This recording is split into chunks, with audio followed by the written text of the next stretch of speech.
जो सवाल सबको परेशान कर रहा है, स्पेशली यूपीएससी 2020 एस्पिरेंट्स को, will the preliminary examination be postponed or not?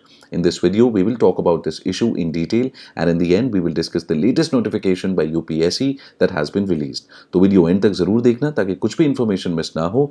And friends, if you have yet not subscribed to our channel, please do so as to not miss out on any of the important information and updates. Now, as you might be aware, UPSC had recently released the admit cards for the exam, which is to be held on the 4th of October 2020. In admit cards को आप UPSC की official website पर जाकर download कर सकते हैं. The website is upsc.gov.in. अब problem ये है कि UPSC is ignoring a lot of real issues जो candidates face कर रहे हैं because of the ongoing pandemic. And I really do not understand why is UPSC not postponing the exam. Now, first of all, जो numbers of cases हैं वो कम नहीं हो रहे. आई थिंक जब तक ये प्रीलिम्स की डेट आएगी रोज के केसेस 1 लाख तक पहुंच चुके होंगे. ऐसे में गवर्नमेंट को ये एग्जाम कंडक्ट करवाकर कैंडिडेट्स के साथ एक्सपेरिमेंट करने की क्या जरूरत है? I really don't understand.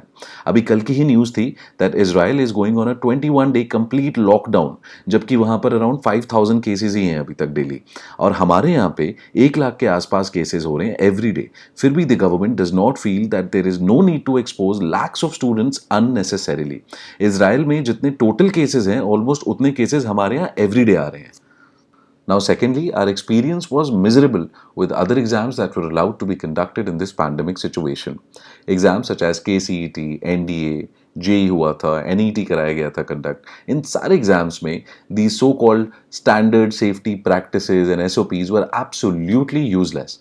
So called जो कमीशन बात कर रहा है प्रोटोकॉल्स की, they were only good on paper. It is almost cruel with the candidates.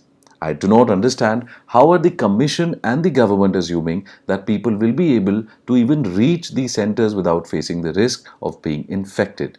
आप सेंटर्स को तो चलिए कर लेंगे सैनिटाइज, हमने मान लिया, बट लोग जो पब्लिक ट्रांसपोर्ट को यूज करके आएंगे उनका क्या? And most of the cases में मैंने जो खुद पर्सनली देखा है, कैंडिडेट्स अकेले नहीं आते, उनके साथ कोई ना कोई फैमिली का मेंबर होता है. तो ऐसे में अगर आप देखेंगे तो पूरी की पूरी फैमिली को रिस्क है कोविड पॉजिटिव होने का, which is unbelievable. Now, next is the problem of reaching at the center on the examination day itself. अब UPSC prelims देने वाले करीब 5 से 7 लाख कैंडिडेट्स होंगे, राइट? उनके लिए जो सेंटर्स अवेलेबल हैं, they are available in only 72 cities. अब बहुत से ऐसे कैंडिडेट्स होंगे जो दिल्ली या फिर किसी और शहर में अपनी प्रिपरेशन कर रहे थे और उनकी प्लानिंग थी कि उसी शहर से वो एग्जाम के लिए अपीयर भी होंगे.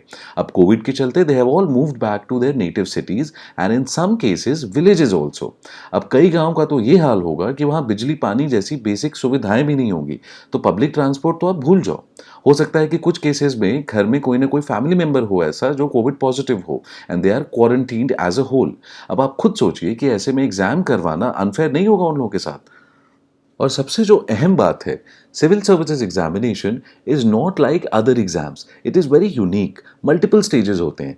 बात सिर्फ प्रीलिम्स की नहीं है कि प्रीलिम्स क्लियर किया और हो गया, उसके बाद मेंस होगा, फिर इंटरव्यू होगा. अब कोई प्रीलिम्स देकर आया और उसको कोविड-19 पॉजिटिव हो जाता है, वो इन्फेक्ट हो जाता है, तो कम से कम 2 हफ्ते तो गए उसके. Even if we assume that he or she does not die of the infection itself, which is definitely a possibility. India में हजारों लोग ऑलरेडी मर चुके हैं. अब 2 से 3 हफ्ते कैंडिडेट के इस तरीके से अगर बर्बाद हो जाएंगे तो उसका मेंस का तो चांस ही खत्म हो जाएगा. Who will be responsible for that? And अगर उस कैंडिडेट का ये लास्ट अटेम्प्ट है तो मेंस क्या, उसका पूरा का पूरा करियर ही बर्बाद हो जाएगा. And who should be held accountable for all these things?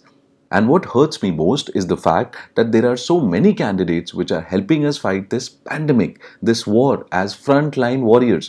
कोई अपने फाइनल ईयर में है तो कोई जॉब के साथ पता नहीं कब से कितने टाइम से तैयारी में लगा हुआ है. ऐसे में अगर उनको इस तरीके से हम पनिश करेंगे, then I think in my opinion it's extremely unfair and it is disrespecting to the sacrifices they have made and are making every day for all of us. In my opinion, ignoring these issues for whatever reason is not only unfair but unconstitutional as well. It is a breach of our rights as Indian citizens. It is against our fundamental right to equality and our right to life itself. Now, coming back to the question, so as of now, there is no news on postponement of the exam further from 4th October. This is the latest notification by UPSC. ये notification UPSC ने 9 सितंबर को release किया था. आप उनकी official website पर जाकर देख सकते हैं. इस नोटिफिकेशन में उन्होंने एग्ज़ाम की डेट एक तरीके से कंफर्म की है एंड दैट इज़ 4 अक्टूबर 2020। इसके अलावा भी कुछ चीज़ें बताई गई हैं इसमें, जैसे कि ब्लैक बॉल पॉइंट पेन होना चाहिए, प्रिंट आउट कैरी करना है and by what time you are required to reach at the centre etcetera. इस नोटिफिकेशन को आई विल सजेस्ट एक बार ज़रूर पढ़ लें आप लोग, ताकि हमारी तरफ से एटलीस्ट कोई ब्लंडर ना हो। एक तो वैसे ही कोविड की वजह से सब बच्चे स्ट्रेस में रहेंगे, तो और किसी रीज़न से प्रॉब्लम ना हो। तो दोस्तों मेरी आप सबसे एक रिक्वेस्ट है कि please raise your voice, please raise this concern. कोई धरना नहीं देना है, आजकल माहौल भी नहीं है, safety is Paramount of course, but social media पर अपनी बात आप रख सकते हैं। वीडियो को जितना हो सके शेयर करें, ऑफ कोर्स अपनी कन्वीनियंस के हिसाब से। और साथ में एक और सलाह है मेरी कि टाइम ज़्यादा ना बर्बाद करें इन चीज़ों में, क्योंकि लास्ट के 2 हफ्ते रह गए हैं, बहुत ही क्रूशियल टाइम है। आप सब वैसे ही बहुत स्ट्रेस में हैं। It is unfortunate that you have to deal with so much. So friends please share this video, शायद बात बन जाए, क्योंकि यूपीएससी के पास, गवर्नमेंट के पास बहुत से ऑल्टरनेटिव्स हैं, particularly as far as this UPSC civil services examination is concerned. अगर वो सुनना चाहेंगे, समझना चाहेंगे, तो इस प्रॉब्लम का सोल्यूशन निकालना बिल्कुल पॉसिबल है। उन सभी कैंडिडेट्स को 5 से 7 लाख लोगों को इस अननेसेसरी रिस्क से सेफ गार्ड करना पॉसिबल है, because I know that each and every one of them wants to take this exam and give their 100%, and it is only fair that we allow them to do so without this cloud of pandemic looming over their heads. So दोस्तों, thank you so much for listening and thank you for your time. See you soon in the next video.